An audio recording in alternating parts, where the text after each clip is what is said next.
Hi everybody, welcome back to my channel. In this short video I'm going to show you my process for painting an atmospheric seascape with a shipwreck for the storytelling purposes. You'll see my full process, my thinking about composition, how I approach paintings and some of the design choices that I make.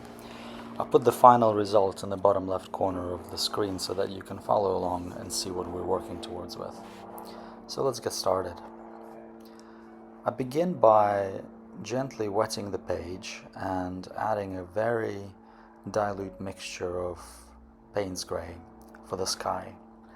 The purpose of this is to get rid of the white of the page, but also to create some areas of highlights that I want to preserve for the future in order to create some of those high contrasting marks.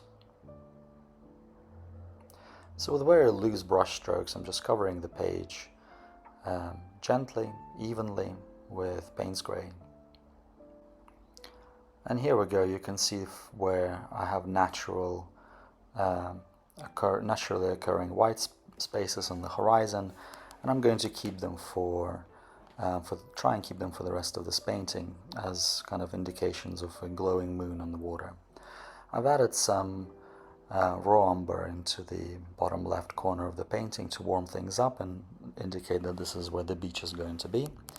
I'm adding a little bit more of that raw umber to create a sense of depth, so getting warmer tones as we're approaching the observer.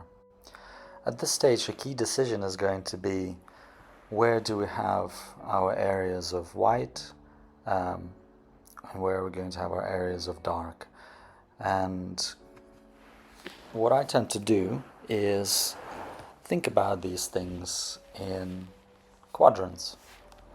So in order to create a maximum effect, I like to alternate areas of light and dark so that they oppose one another. So we can have dark in one corner and in the adjacent area it's white, and then we mirror that in the bottom half. So this is where I begin by adding additional color into the sky, and this is a beautiful combination of ivory black with some ultramarine, which is going to granulate rather nicely. I'm being very careful to when I approach the horizon line to preserve that white space. And here I made a decision that my top right hand side is going to be the darkest area and top left hand side is going to be the brightest area. So perhaps that's where the moon is going to be, but certainly that's where the light source is.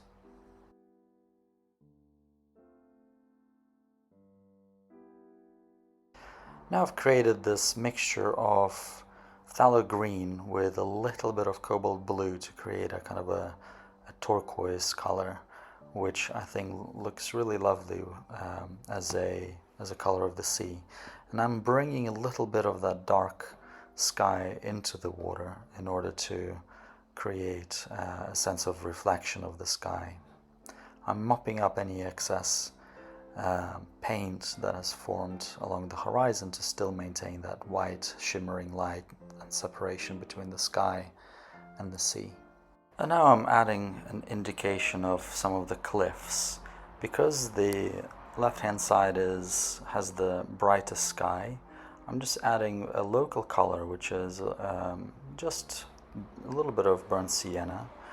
And now I'm slowly adding to drop in some of this old ivory black into the rock formations, specifically bordering our areas of white. And this is going to create some amazing contrast, so the darkest dark against our lightest light.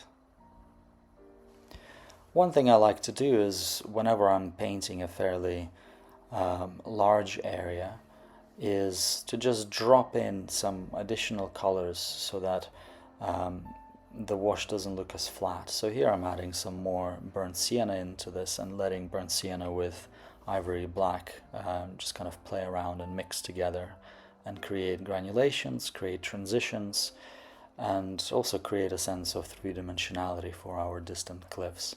I'm not worried about creating details. This is out in the distance, and I'm very happy with granulations that I'm seeing here, which quite natural, create a very natural texture for my rocks. I'm just adding more and more ivory black to accentuate the contrast. And now it's time to add our shipwreck. I'm trying to think compositionally, and I've decided to add it into this leftmost third as our, since that's the most logical place for our focal point. So I start with a thin brush, and I'm just adding a carcass of a ship. Again, just using a single local color, which in this case is some raw umber.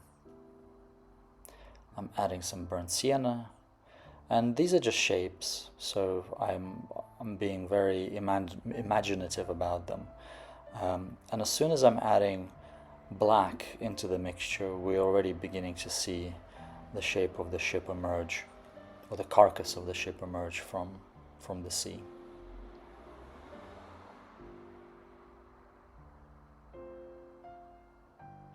I'm trying to be fairly random here because I'm conscious that this is a shipwreck, so it would be quite a chaotic experience and a chaotic result.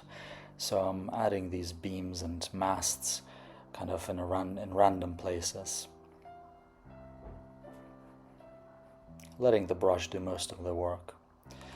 I'm connecting the shipwreck with the ground now by adding a little bit of texture and potentially shadows around where it is. And this is quite important, just to ground it, because otherwise it feels like it's floating in the sky.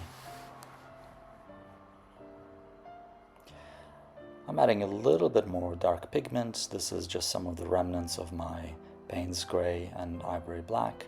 And then I'm warming things up with burnt sienna as I'm moving closer and closer towards the foreground.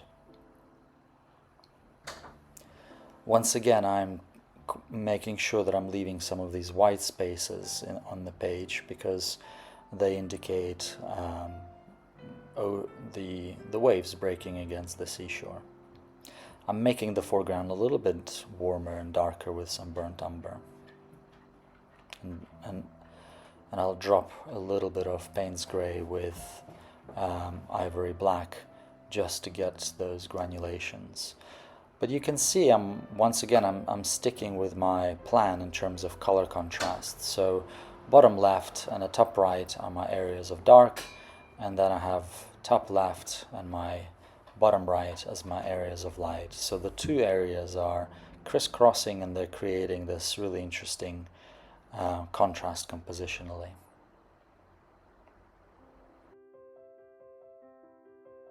I wanted to add a few more rocks just to bring it a little bit forward and define those rock formations a bit better, maybe add some sense of depth with the rocks, and then also introduce this contrast, so dark is dark against the whites of the sea, of the crashing waves. Finally, I'm just working on some of these waves in the foreground just to add some more motion. I'm being fairly impressionistic here, working mostly with my brush, using it as a means of adding some natural textures into the foreground. I'm adding some shade towards the bottom of each breaking wave to indicate that it's crashing against the sand. As a final thing, I decided to add a couple of seagulls just there in the distance. I think it makes a little bit of sense. You always see birds circling shipwrecks, and this is it. That's the end result. But I hope you enjoyed this video. Like it and subscribe if you'd like some more tutorials, especially if you're a beginner and just starting out with watercolors. And thanks very much for joining, and I will see you next time. Take care.